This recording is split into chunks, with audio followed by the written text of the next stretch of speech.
Hello, I'm Mikey from JMK Custom Works. This will be my first how-to video. In this video, I will go over how I made a Cadet Deming from the G.I. Joe animated series by Sunbow using modern figure parts. I made one of these for a commission a few months ago, and after showing it to my good friend, It Is Chad, he asked that I make another for him. Of course, I said yes. I decided this would make a great video. Over the last few years, a few of you have asked if I would ever consider doing one of these instructional how-to videos, and so many of you have shown me so much support, I decided to give you the inside scoop. Join me, won't you? Alright, so how to make a Cadet Deming from the Sunbow cartoon series using existing parts. You're going to need a 2013 Retaliation Lady J, a 2009 Rise of Cobra Scarlet in the armored suit, a Baroness from a 50th 2-pack or the 2009 Cobra set 5-pack, Cobra Commander from a 2008 comic pack came with tripwire, or you could just use a Crimson Guard legs and just paint them blue. A 25th anniversary Lady J hit. These are some of the Dremel bits I use for things like this. This one, this flat top one, is really good for cutting a groove. This round bald one is nice for creating a domed surface. And then this one's for longer cuts. I'll leave a link in the description for all these. This is a Gunsmith Block. This is how I break apart figures without risking taking a finger off. So we're going to break apart Baroness, and we're going to use her arms. Everything else is just going to go back into the bin to be used for later projects. Same with Scarlet, same with Cobra Commander. Them nice and tidy, put them all in there together so that when I need to look for a leg, it's mostly complete. Assemble this vest. We're going to see some of the differences here. See a lot of the details removed. I'm going to use my pointer here. We're going to remove these pouches. We're going to use the PAL system, remove those, remove the collars, smooth out these. We're going to put a nice line in there so it looks like a double-breasted shirt. Here I'm going to use my pencil, and this is just my preferred drawing pencil. The blue just pops when you draw. This is just what was on hand. And I'm going to cut some guidelines on where I need to run the Dremel bit and try to keep a nice straight line so it looks like a nice continual line in her.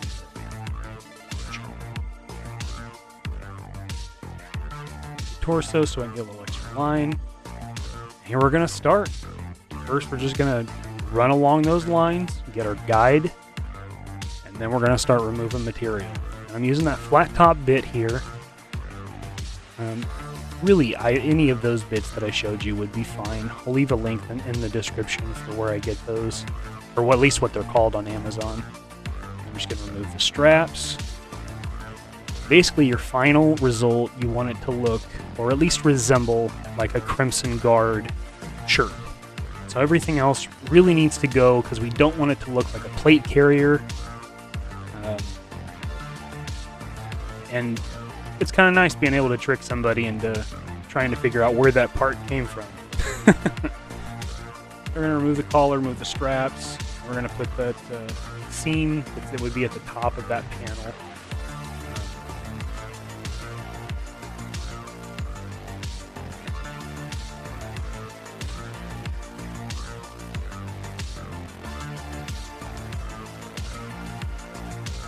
Cut into this. We want it to look like a collar that comes together, a shirt collar, unlike a collar that you would put your neck through, like a plate carrier or some piece of body, which is what this Lady J has. The pals and the whole Molly system, all gone. You really want to apply very little pressure and really just take off just fractions of material at a time. It's really easy to get carried away. It's not terribly inconvenient to have to fix that. You just have to fill it and you do a little more what I would call body work. We're going to move the back pocket. Something I didn't do on the original one I did, the one you can see in reference in the beginning of this video. With the Dremel work mostly done, I'm going to move on to some files. These are simple. I believe I got these at Harbor Freight. I found a pretty compatible set on Amazon. I'll leave a link for that too. Same with these sanding strips. They're flexible. It's got a foam core. They're dual grit. I get those at Hobby Lobby. I'll put the link in there. And you'll notice I did leave the bottom of her plate carrier. It gives the back a little character. Just something to be back there instead of it being completely plain like it probably would be.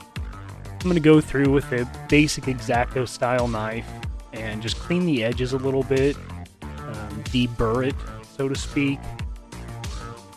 Check the lines. This is a square shaft file that I was using there, and that's just going to kind of run along the grooves and make sure it stays straight and true. And then use another one of the flexible files, and then back to deburring a little bit. You want that to be pretty clean up.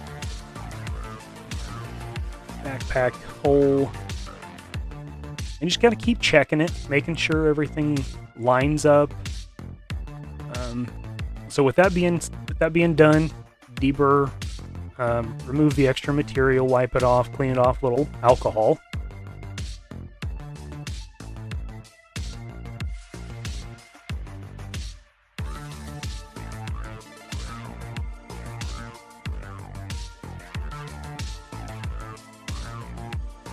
You don't want it to be too smooth because you want to give this green stuff a little something to adhere to. It's going to fill in the bigger gaps, so it's not like using a primer coat and getting kind of fine-tuning it. This is going to fill the gaps. So where you let the Dremel get away from you a little bit or anything like that. That's where I use the green stuff. And this is liquid green stuff. When I sculpt, I use the two-part mix, but this is right from Citadel. Comes in this liquid form. You just use a cheap brush, apply it, and put a little extra in the deeper recesses. It's going to shrink when it dries, so it may take a couple of coats. But with it being dry, we go ahead and start to work out, remove a bunch of the extra, and just leave the green stuff in the recesses, the things that you're actually trying to fill. Because when you paint it, you don't want it to look like there's a big glob or anything like that on the finished product. This is a flex file. I'll leave a link for that. They're really handy. The red is the finest that it comes with, at least in the sample pack. And it's really good for curved surfaces. And then back to the flexible sanding sticks, and we're going to hit that with a little tougher grit. The blue is 240 and 120 grit, so the darker side is the heavier grit. So you want to use that to start and then work your way down. The white sanding strips are 320 and 240. So you can use that to get a little finer detail, kind of finish it up with that. And then there's just some spots where the file or the sanding strip doesn't get, and I know I don't need the extra green stuff in it, so I'm just going to remove it with the X-Acto blade, clean up the shoulders. That's a round file, or a round sanding stick. It's a pretty it's not very aggressive on grit, so I don't use it very often because it fills with material really easy. And when it fills, it doesn't do a very good job sanding. There's sometimes in a curved recess, I'll slide it in there and try to use it a little bit. But that's pretty much where we want to be with that. A little fine tuning. You keep cleaning it, keep feeling it. Sometimes a little tricky to see. And like I said, the flex file is pretty handy. the starter set that I got had, I think, 3 or maybe 4 different grits that came with it. Red's the finest. And you see here I'm using Citadel paint. I like the coverage of the Citadel. The lid, especially the back of the lid, does irritate me at times. Especially because, you know, I'm not painting miniatures. So it dries out quick. You can see I'm just using just regular old rubbing alcohol, 91. And just to clean it up a little bit so I don't have to worry about the paint flaking underneath it. And so you kind of start from the inside out with the painting. I start from the inside so I can partially assemble the figure and finish painting when it's fully assembled. So paint dry, I'm going to test the fit. I can see this is not going to work. There's a couple places where it's rubbing, so that means I need to remove material. So I'm going to switch to the little spherical bit. I'm going to clean out the dried up green stuff inside of it, swap it out in my Dremel Extension, and we're going to remove some material. Again, apply very little pressure, just maintain firm control. That is my best advice when using a Dremel. It's really easy to let it get away from you. So work slow, know where you're going with it, and again, a little bit at a time. I've done a few of these, so I kind of know where it needs to be, how much material needs to be removed. But with fitting anything, just remove a little material at a time, test fit it, and just go from there. So we use a Dremel bit, so I clean it up with the sanding sticks, an X-Acto knife, again deburring, cleaning it up. The inside of that really isn't going to be very smooth. You would have to use quite a bit of time. So if you were to look at that close, you could see that it was Dremeled out. That also helps the paint adhere. So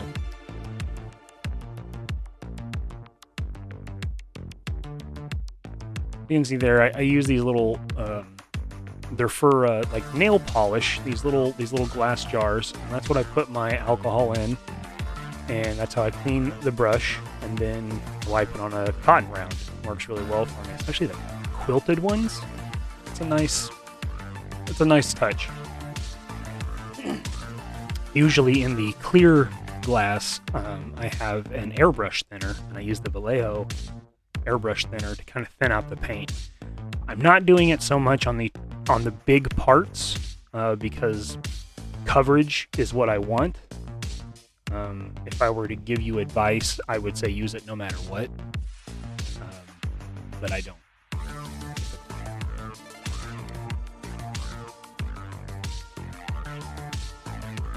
So you can see there's still some problems after I painted it. There's still some areas where it needs a little more. So I'm going to use this little clay sculpting tool I have. I got a nice set on Amazon. They're stainless steel. They got a nice weight to them. And they come in a lot of different varieties. I got like a 10-pack. I'll leave a link in the description. I'm just going to kind of fill it in these little spots where I can still see there's some grooves, some parts that just need to fill in. So we're gonna touch this up, and if you apply real light layers of the green stuff, it dries pretty quick. When you really lay it on thick, you need to wait a little bit. But this stuff's good to go. We start removing material. If you're working with something that has fine detail, you may be hindered with having already painted it.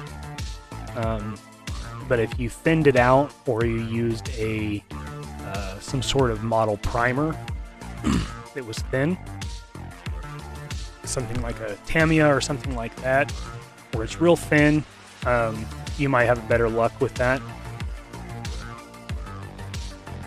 And especially if you have a lot of a detail, going back to my point there, if you have a lot of detail, that's really where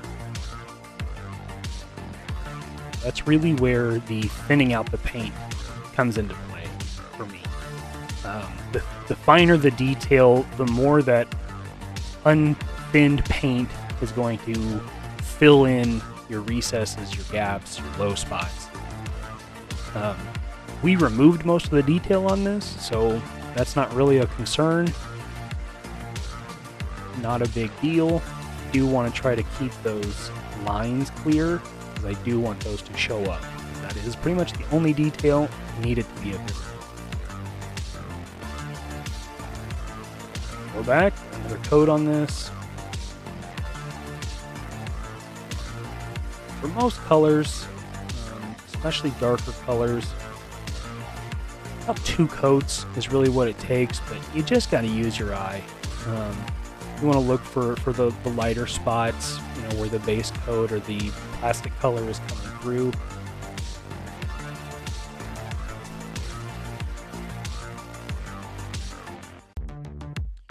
Chapter 2, legs. So we've got our Cobra Commander uppers and our Scarlet lowers and knees. So just because we're adding some extra layers, a little bit extra thickness with the paint, I'm going to go ahead and remove a little bit of material on the knee portion of the thigh piece, just to prevent the rubbing, or at least try to reduce it. So again, I'm starting with that blue. It's going to be a 120 on the dark side, 240 on the light side, and then I switch to the white, use the 240, and then down to 320. Here you can see the Vallejo thinner. Because again, this is a wear spot, I do want the paint to be thinly applied. Because I'm holding these with my fingers, I'm only going to do like the lower half of the leg. Also leave a description for some of the brushes I use. This one is one of my favorites. It's a Hobby Lobby brush. It's not all that expensive. I'll leave a link for it. I really like the angle of the brush. It's fine enough where you can still do some detail, but broad enough where you can cover some ground as well. So essentially going to mirror what we did on the upper legs. I'm going to remove a little material here because the top of this knee joint, or both sides of the knee joint, are going to be traveling in and out of other plastic, so it's going to need a little extra clearance. That's just a basic emery board. It's a pretty aggressive grit, but it's wider so it doesn't slip when I'm sanding quickly. Use the X-Acto knife to get rid of the burrs, which the knees are a softer plastic, so it tends to roll up on you. There we go. Apply it. I didn't use thinner on this, but I brushed it around enough where it didn't glob up.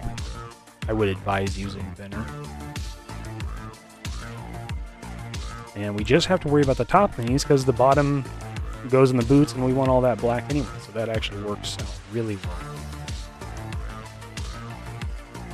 Use some leg assembly here. Make sure everything works, looks good. If you really wanted to increase the mobility and the flexibility of the figure, you could take out a little on top of the leg in the waist area. However, I haven't worried about it with this figure.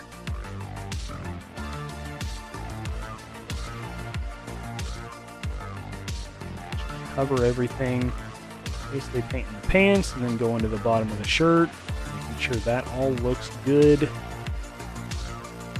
And then we'll hit this with another coat later. That is a basic Amazon brush.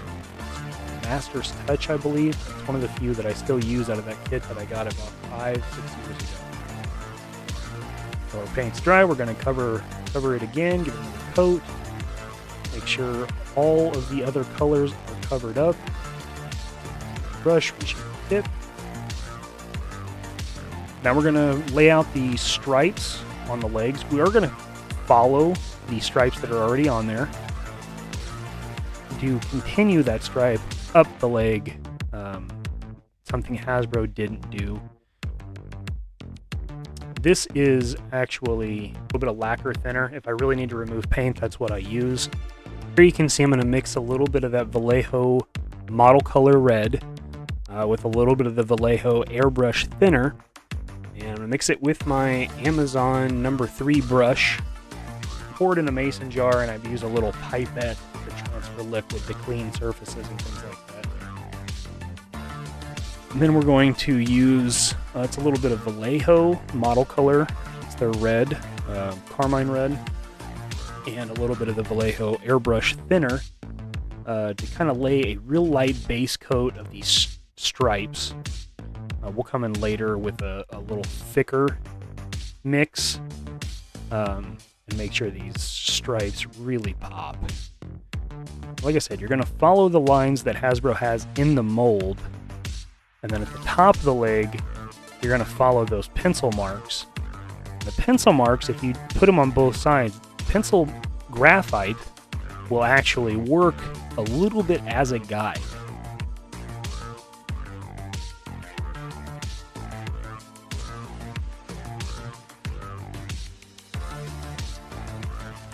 It is nice to have it there, and if you just keep it between the lines. And we're going to paint what would be the outside of that double-breasted panel. It travels down below the belt. It comes to a point. Go ahead and do that. So I'm going to use a little bit of the Duncan Rhodes Painting Academy Two Thin Coats Doom Death Black. And if that's not enough words for you, I can always throw in some more adjectives. We're just going to start painting the belt. This Lady J has a pretty thick belt. Most Joes, it's real thin, but this one is very pronounced. So you also have to paint the top and the bottom of this one. And we're using, this brush is the Army Painter Warhammer Kolinsky Masterclass brush. I really like it. It's a little bit longer than my fine detail brush. So it carries a little more paint. It's way better for stripes because it does carry more paint. But for this detail, this would just take too long with my fine detail brush. It just constantly be going back to the well to refill. There you go, paint the top. Good, let that dry. I'm going ahead and use the flesh color, do the neck, which is a Citadel Kislev flesh color. Do a little assembly here, and this is a clear coat. It's a Testors. It's gloss coat, top coat. Like I said, get it at Hobby Lobby. Pretty cheap. You can get a dull coat as well. But anytime I'm using or painting something that I think is polished leather, I want that gloss coat. Torso, just running the piping on the edge of the paint. That's all you want. You just want a little bit of paint on the tip.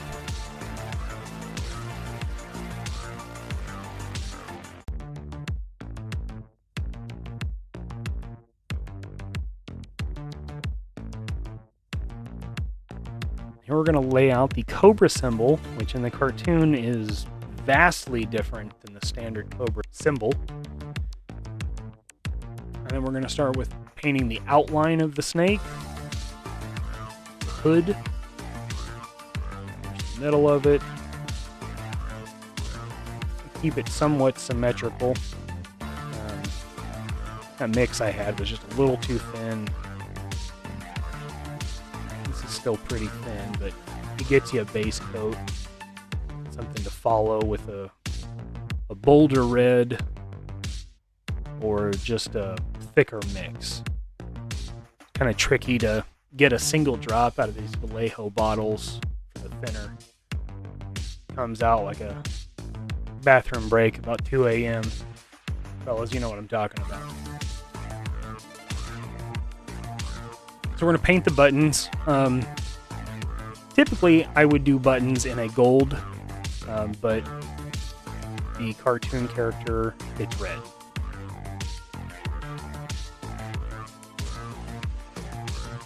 We do the V on the belt, which which I don't know if that's supposed to be a chevron or if it's really just a V, basic. There's probably no thought into it at all. More buttons. See there in the last clip there, I did the snake's head. And just working with the red. Sometimes you go a little too far and you need to clean it up. Sometimes you wait till the last minute to do the collar because you wanted to paint the flesh tone before you put the blue on. Either way.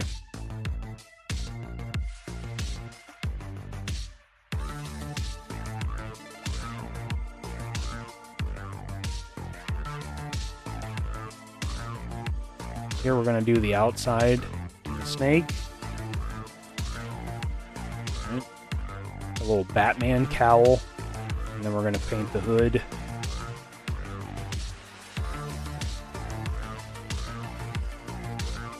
I find with the more I do these Sunbow inspired characters, the more the black lining really matters. That really seals the deal that it's a cartoon. This is the 4th animated cobra symbol I've done on a chest, and they are getting a little easier. Make sure these lines stay horizontal. You get a weird angle in one of them, it becomes really obvious. Paint the eyes, roof of the mouth, paint the fangs. It's pretty much good to go there. I need a little more of this red. Do the collar. And the piping on top of the collar. I find with customs, those little details really make the build. I mean,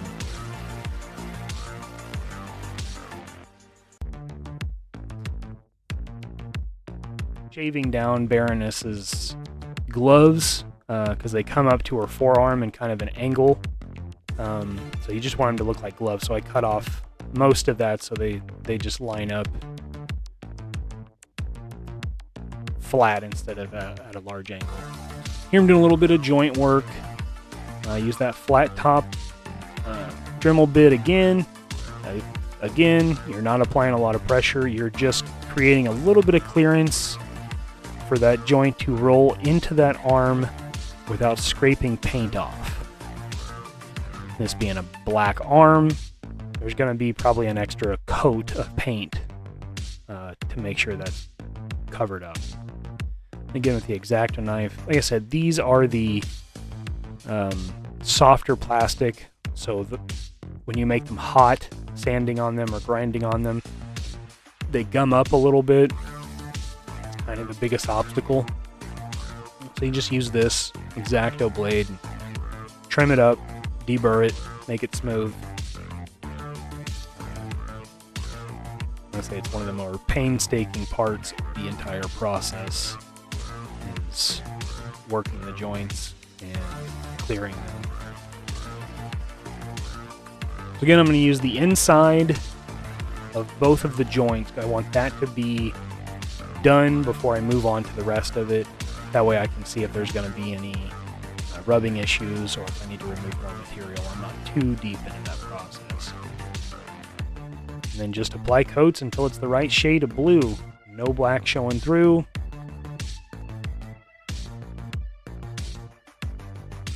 And then we're going to do the 2 stripes that are on the lower sleeve right above the glove. And this is that Kolinsky Masterclass brush again.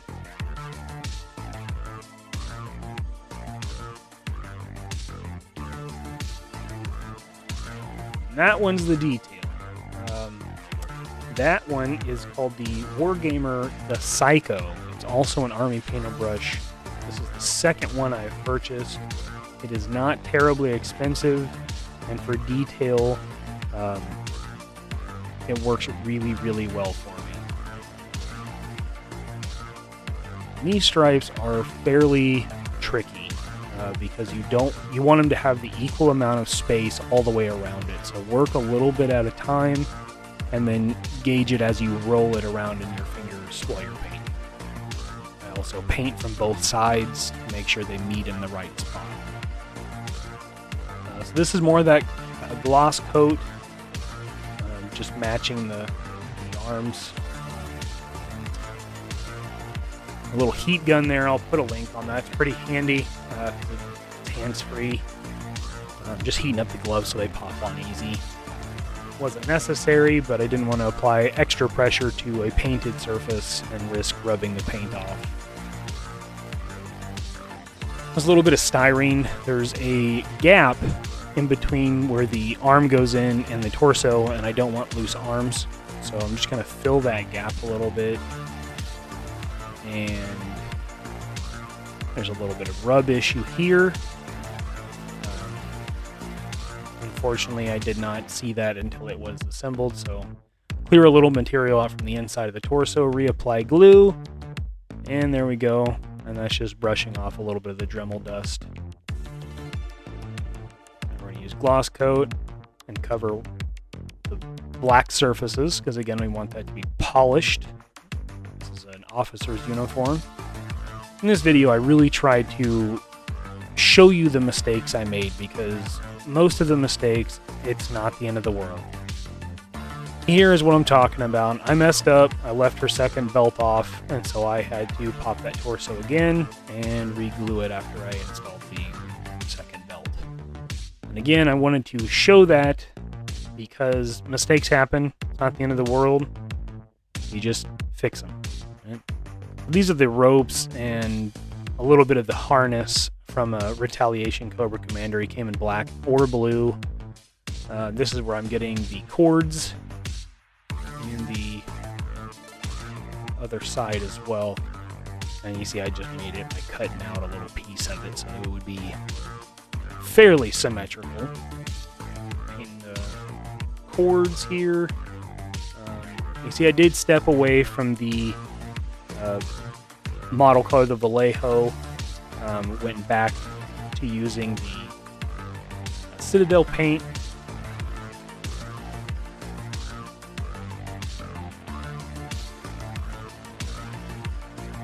Here I did a pretty terrible job of showing you what I'm doing to start with, but basically it's molded in black, but it's not a very dark, it's more of a gray, so I felt the need to cover them up. And then making sure that I paint over the glue, because the glue shows glossy. There we go, painting insignia, putting in gloss. Although that probably wouldn't be a polished surface, it probably would still be a little reflective. Applying the head. And the emblems on the torso. Chapter 3, more 4, because I did arms and legs, but final chapter essentially is the head. Like I said, we started with the 25th anniversary Lady J head. It's not super popular, the full figure is not very popular, so this should be an easy get. My initial attempt on this was going for the cartoon character look, which is a very vibrant, bright yellow. It's a cartoon, so it is what it is. So I'm going to go through this, make her hair cartoon blonde. I'm going to do more coats.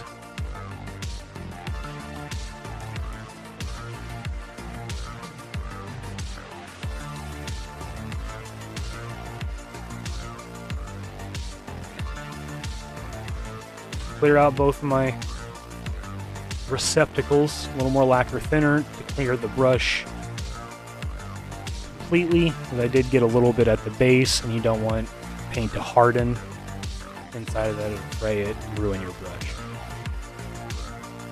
So if you make an accident, that's how you fix it.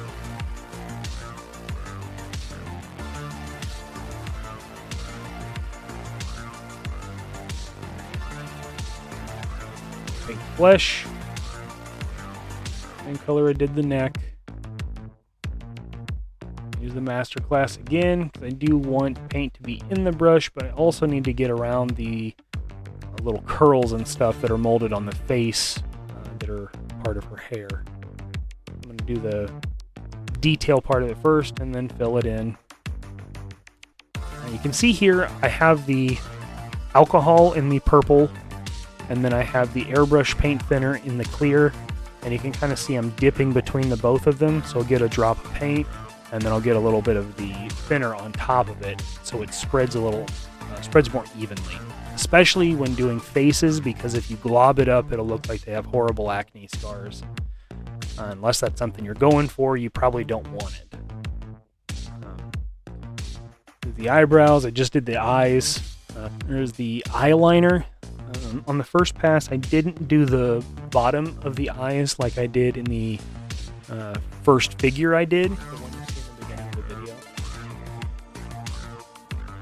And again, I make mistakes. So it's important to know that mistakes, they're made. You just correct them, right? So if you use a little too much white and it gets on the inside of the eyelid or something like that, you just take the flesh color out and cover it up a little bit.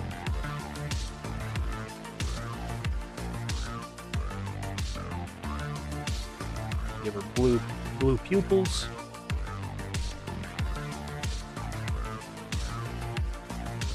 We're gonna do lipstick.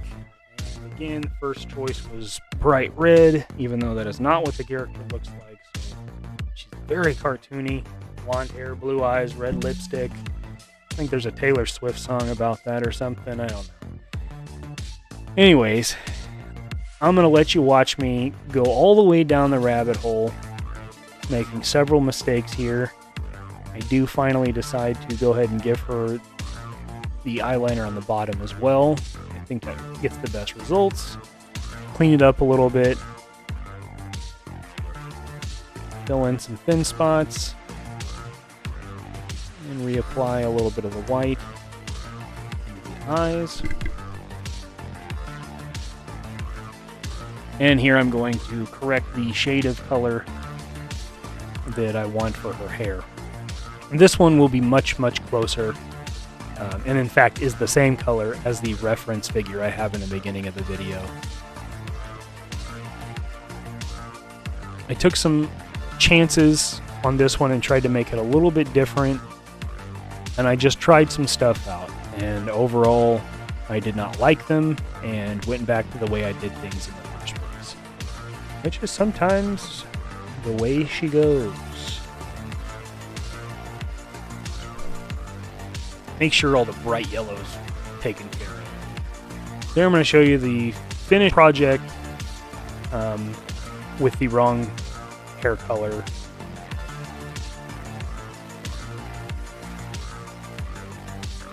And here I'll show you the repainted head. Much better. More neutral, lighter pink for the lipstick. A more natural blonde color for the hair. Finished figure. Apply it off screen. There we go. There you go, dum-dum. That's the final product. Snake eyes, you rascal. Well, that about does it. Wraps are all up, huh? Thank you so much for watching. I hope you subscribe. I'd love to do some more of these videos. Tell me what you thought in the comments. Maybe what I should do next. Please follow me on my socials. You can find it Instagram and Facebook, both at JMK Custom Works. And you can find me at jmkcustomworks.com for a full catalog of what I've done. If you're interested in commissions, send me a message. Thank you so much for watching. Until next time, you have a good one, all right?